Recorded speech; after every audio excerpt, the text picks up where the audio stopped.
So the first thing I want to talk about is the cannabis. Okay. In this legislation, what would the criminal penalty be for smoke shops selling weed illegally?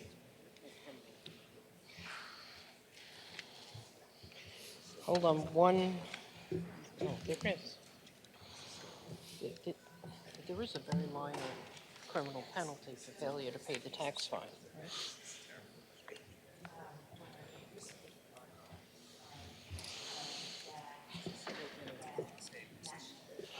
The changes to the Office of the changes to cannabis law mostly relate to fines. There are some misdemeanor to make it a Class A misdemeanor for a person who owns and or is principally responsible for an unlicensed cannabis business. There would then be, as I mentioned, if you go back to the structure of fines, non-payment of the fines could add some additional failure. We'll talk about that later, but failure to collect or remit cannabis tax So for sale. I apologize to interrupt. So the criminal penalty is only a misdemeanor? For the possession, right. But then if you fail to pay, there's penalties that are dependent on the amount of unpaid tax, and we increased dramatically the tax rate. So for unpaid taxes, we do have criminal penalties. An underpayment is a Class A misdemeanor. More than $3,000 is a Class E felony. More than $10,000 failure to pay taxes is a D felony. More than $50,000 is a C felony, and more than $1 million would be a B felony. Right. So you have to really go back to then looking at the tax structure we put in place for violations of the cannabis law to then trigger these penalties, those criminal penalties. So the mere selling it without so the state calculating how much taxes were not paid when they're guesstimating would determine whether there's a felony charge? Basically, yes, but it's not a guesstimate. There are going to be inspections by. I apologize for interrupting, Sure. but I just want to. What I mean by the guesstimating is that you're going to have no real indicator of how much that street sale, basically in a storefront now, which used to be, pitching on a corner selling weed, they're now doing it in a storefront. Correct. You're not going to know how many bags of weed they actually sold. So how are we going to designate that they raised to that threshold of possibly getting charged with a D felony? It's going to be based on the tax penalty is going to, tax avoidance penalty is going to be based on weight. So it's not what was sold, but what is observed in the facility. So would that mean that we have to do undercover operations to actually see how much the weight comes to in sales? And will each incident be cumulative? Meaning that you send an undercover in to purchase weed, and if they do it over the course of a year and they do 5,000 buys.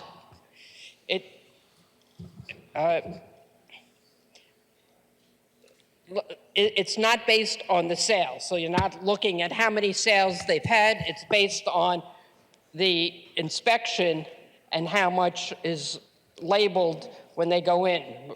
So this is only for those that are licensed then, because no, it's both licensed and unlicensed. So how are we expecting a non-licensed weed shop to label that they're selling it? I mean, think about how are we going to identify them and know that they're avoiding tax sales?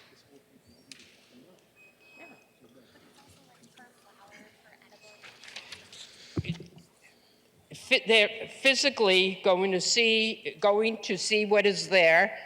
They are going to basically estimate based on labeling the weight of what is there for sale, what is in possession, and based on that, establish a fine. For example, in relating to illicit cannabis for sale, 5 to 12 pounds would be $25,000 for a first offense and up to $50,000 for a second subsequent offense within 3 years.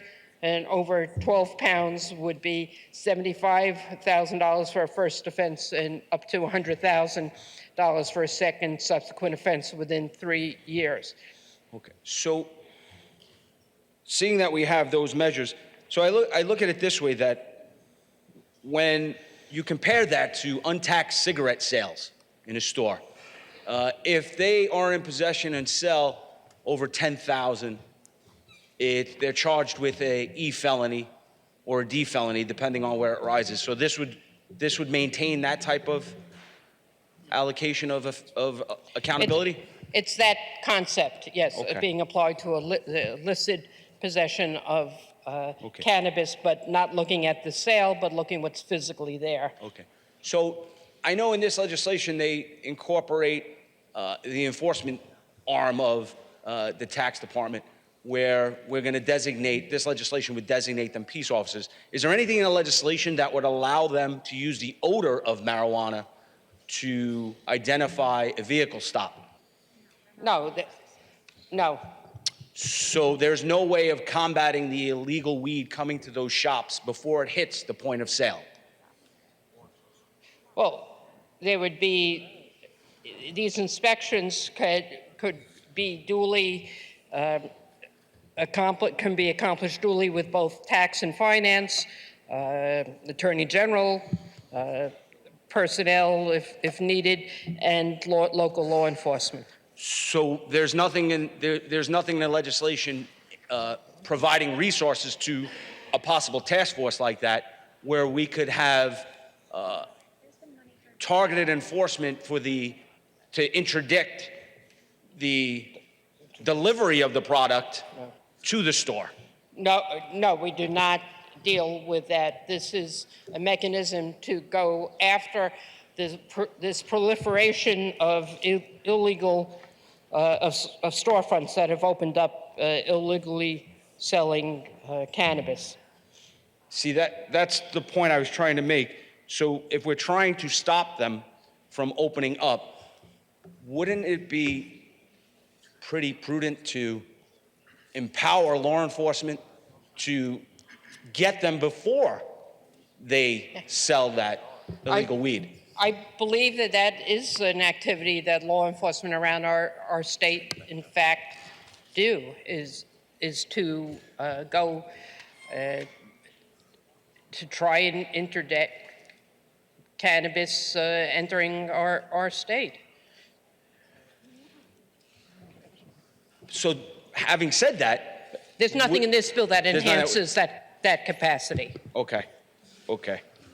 So is there a requirement for the packaging of weed to be sold at the point of sale for it to have a tax stamp like cigarettes? Not for the illicit sales for the cannabis authorized cannabis dispensaries from OCM. There are requirements, but Okay. clearly people violating the law aren't going to be worrying about tax stamps. Which is an interesting point, because you had to violate the law to be eligible to get the license. We are talking about unlicensed, mostly talking about unlicensed. That actually piggybacks on my next question.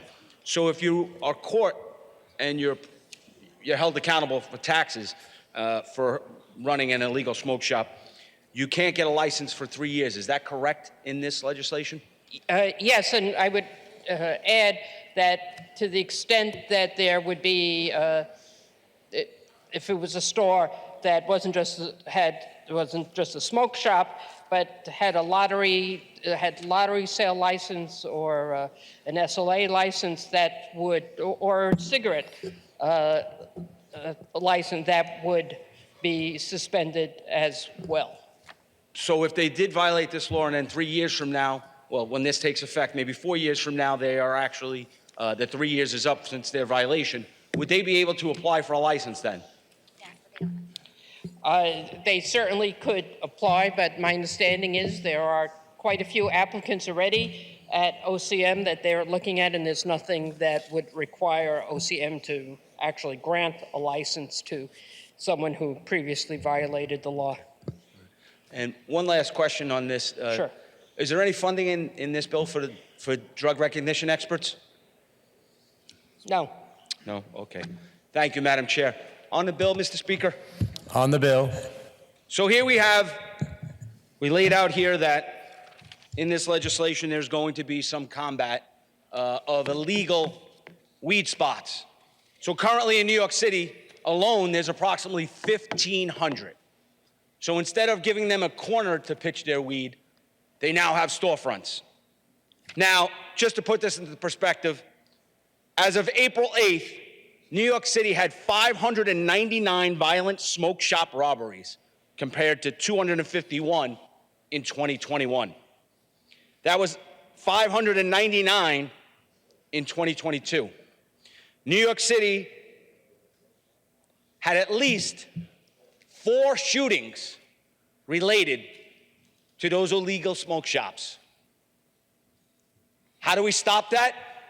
By empowering law enforcement to stop the weed from coming into those shops. How do you do that? By allowing officers to make car stops, maybe of trucks, that are bringing in the 5 pounds of marijuana that sneak into those shops. We're handcuffing them, and we're jeopardizing the public. You know, I spoke about this in the past. I was a rookie sergeant in the year 2000 in the 6-7 precinct. One of the first homicides I responded to was a 16-year-old boy. Avenue D and East 54th Street. I show up, he's laying on the sidewalk, bleeding from a gunshot wound to the chest. I'm speaking to him, I'm holding him, I'm telling him he's gonna be all right. He bled out in front of me. I see his face every day. Detectives responded, they investigated. He was killed over a weed spot between rival drug dealers. We have now moved that from the street to storefronts with pretty little signs, pretty little lights, inviting our youth in. We got to do something to curtail this violence. 2 homicides in Manhattan over the last 3 months, right in front of a weed spot. The last shooting happened in my sector in Midtown North. I just saw it in the news the other day. We're chasing our tail. And if we don't make those changes and we don't do the right thing, you can kiss your tax money goodbye because it doesn't matter. The cash business is going to promote the violence. It's time to wake up, New York. Thank you, Mr. Speaker.